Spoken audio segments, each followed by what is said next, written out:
Cricut crafty friends, it's Chris from Daily Dose of DIY, and today I'm going to show you how to make this planter stand out of 2x4s, and we're going to use our Cricut to add the little welcome sign there. So let's get started. Okay, here are some of the things you're going to need to get started, and of course I will give you all of this in the description down below too. So we're going to need a drill and a drill bit. You're going to need your wood screws, 2.5 inches. Wood glue, you're going to probably also want a hammer and nails. I'm using 1.5 inch nails, I believe. For your wood, you're going to need a paint or a stain and brushes. You're also going to need a sealer. And the wood, you're going to need 2x4s and some 2x6s. And then I also used a 1x6, and honestly, a lot of this I had in my scrap pile, so this is really a cheap and easy project to make. As you can see, I already have my wood cut and painted, but I'll go ahead and take you through those steps. The first thing you're going to want to do is measure out your wood on the places you need cut. Measure all 6 pieces, and then I head over to my miter saw and I cut each piece where I have it marked. Next, you're going to grab your sander and definitely make sure you get those ends, get the splinters off and get it cleaned up, and then just go down any corners that might need cleaned up on the wood also. Last but not least, we're going to paint each side. I'm using Manta Ray by Sea Paint. That is their shade of black. I love how smooth it goes on, and it's super pigmented, so I only ever need one coat. Be sure to paint each side, don't forget the ends, and then once all of that's dry, we can go ahead and get it framed up, and we're going to get it put together. Okay, I have it framed out here. As you can see, these shorter ones are going to be the top and the bottom. It's a little sideways so it will fit in the frame, and then your long one, and then your short one. So we're basically just taking the 2x4s and building ourselves a rectangle, and now we are going to screw these ends together. So I have a drill bit in my drill, and what we're going to do in this corner here, the top and the side, I'm just going to drill out 2 holes and make sure everything is lined up here on the corner first so that we have a place, it'll be easier to get our screws in.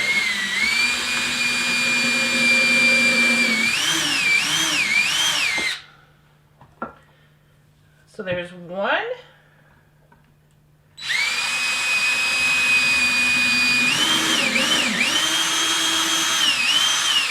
I did that bottom one a little bit crooked, but it should work. Now I switched my bit out for a screw, and then I'm just going to drive this. Then we're just going to take this 2.5 inch wood screw and screw it right through the holes I created with the bit. Again, make sure everything lines back up to how it was. Nice and straight, and it should go right. And it will drill right in there.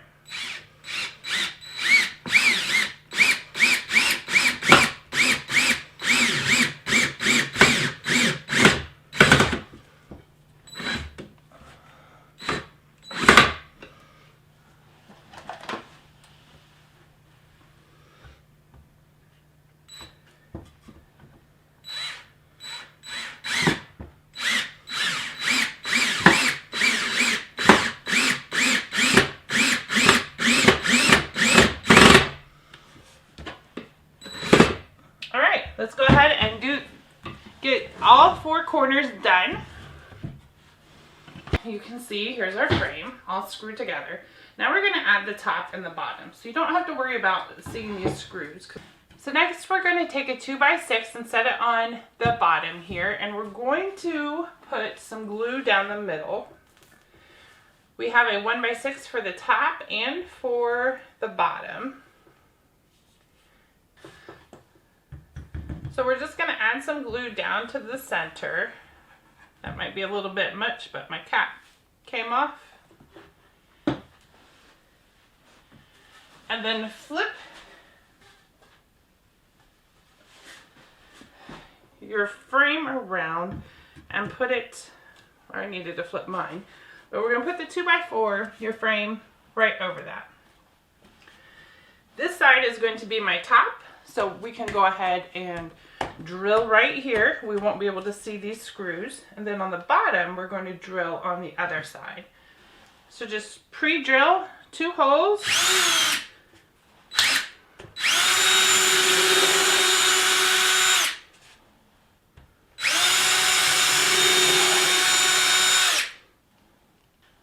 And then drill in our screws.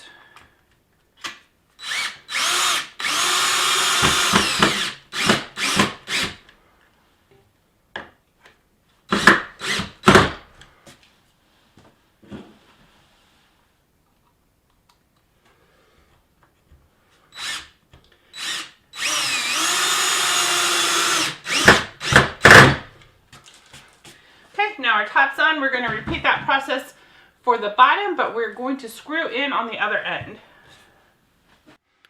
This end is going to be our bottom, so we want to screw into the 2x6 side, because once it's sitting on the ground, we won't be able to see the screws. They're going to be underneath. So get 2 screws through the 2x6 on your bottom part.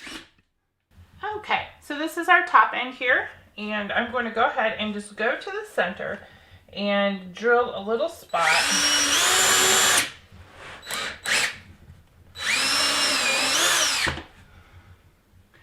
So that we can get our hook screwed in there. First, let's get a little bit of glue in there so we're sure that it doesn't come out. Just get some glue on your threads. And this is where the hanging basket is going to hang from, of course.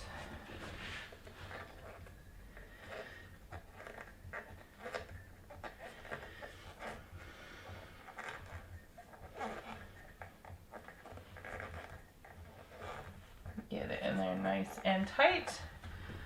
And we won't actually see that hook or these screws, so you don't have to worry about that. We're going to add the plate here, and this is where we'll add the welcome, or you can customize with your name if you want. We just set that right against the top.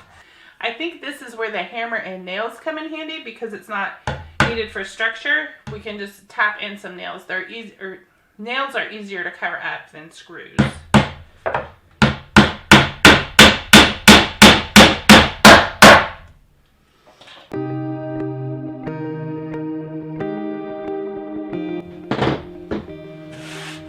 Okay, once we have that plate on, I'm gonna go ahead and poly everything because we don't want to poly over our vinyl.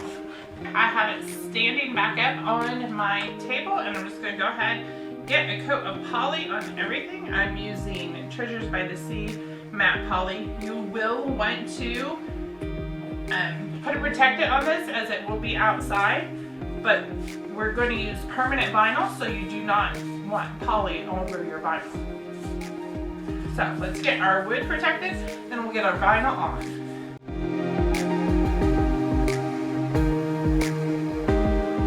Okay, let's head over to Design Space now, and I will show you how to get this file ready to print or to cut. So here is Design Space. Let me get that bigger. Stay tuned till the end of the video, and I will show you how to get this SVG file for free. Right now, I already have it uploaded, so we're just going to come into Design Space, and you're going to see it's 10 inches long, 2.8 inches high. I actually want this to be 4 inches high, so if we go up to the top, about the middle here, you'll see the size. The width is 9.999, height is 2.865. If we select that and just change that to 4.0, it's automatically going to keep the proportions and make it 4 inches high for me.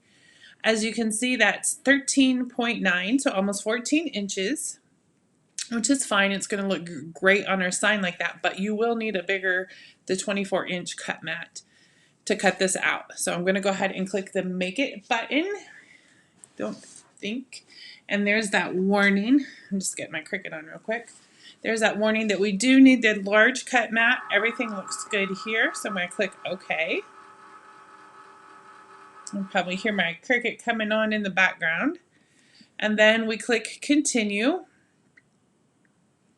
Now, if you have a Cricut Explorer, don't forget to set that dial to vinyl. And if you have a Cricut Maker, we're going to be right here as soon as this loads. Sometimes it's a little slow. Here we go. I'm just going to choose matte vinyl. That should work good. Have our fine point blade loaded. We're going to head back over to the Cricut machine and we will get our mat loaded with the vinyl and get ready to cut. See you over there. Okay, I'm going to go ahead and get my vinyl loaded to my mat here. I always line it up on the top left corner. My long mat is not feeling very sticky. I might need to tape it down. Maybe it'll stay.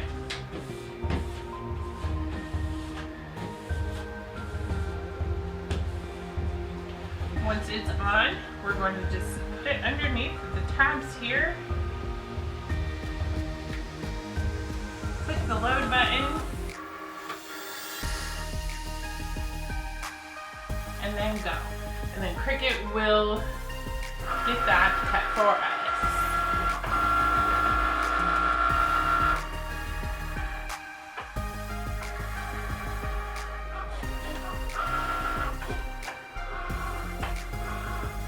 Okay, it's done. We can unload the mats. Remember to always flip your mat over and remove your mat from your vinyl so that it doesn't mess up. And then we're going to go ahead and get this weeded.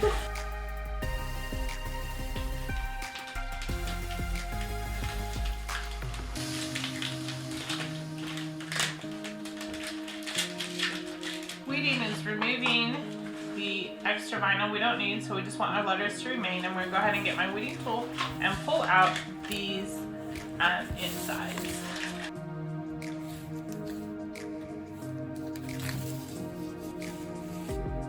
Next, we're going to go ahead and get our transfer tape ready. I just peel back and fold one end of the backing off of my transfer paper. And then I'm going to stick that end down to the end of the project and my table. Next, peel the back off at the same time you smooth your fingers down the front, and that puts your transfer tape on without any wrinkles or bubbles. You want to be sure to grab a scraper tool and burnish really well so that vinyl sticks to your transfer tape, and we'll be ready to transfer it to our plant stand. Then we are going to go ahead and center it onto your plant stand.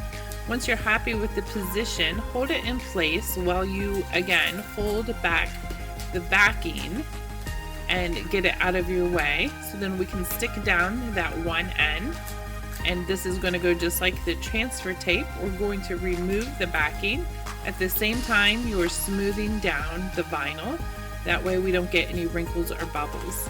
And again, you're going to need that scraper.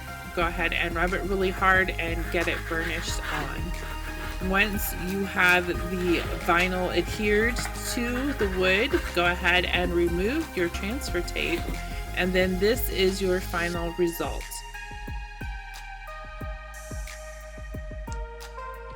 Okay, so let's head on over to my free resource library where I'm going to show you how to get the SVG file so you can make this yourself. You'll see, let me switch my screen. This will be direct linked down below for you too. So if you already have the password, you can just go ahead and click enter the free resource library, enter in your password, and then you'll get all my free SVG files. If this is your first time here, it is totally free to join. Just enter your first name, email address, and then click that subscribe button right here. That will subscribe you and you'll immediately be sent the password to the library of SVG files. So once we're in, here's the screen where we enter your password. So once you get that password, go ahead and enter it in. And here we are. All my SVG files are in alphabetical order. They start with the 12 Great Days of Christmas series I did a little while ago. But we're after a welcome sign. I have pictures here too, so to help you find them. And they are in alphabetical order, like I said. So you can see all the SVGs in here are free to use. You don't just have to come for this one. Here it is on another sign I made. That's what we're after. So you just click that right there where it says click here to download. And if you have a Chrome browser, you'll see it downloaded down in this bar. All SVGs come in a zipped folder, so all you'll have to do is unzip it and upload it to Design Space and you're ready to go. Thank you so much for crafting with me today. I hope you enjoyed this tutorial on how to make a planner stand, and I cannot wait to see the ones you make. Be sure to like and subscribe to my channel, and I'll see you on the next video. Bye!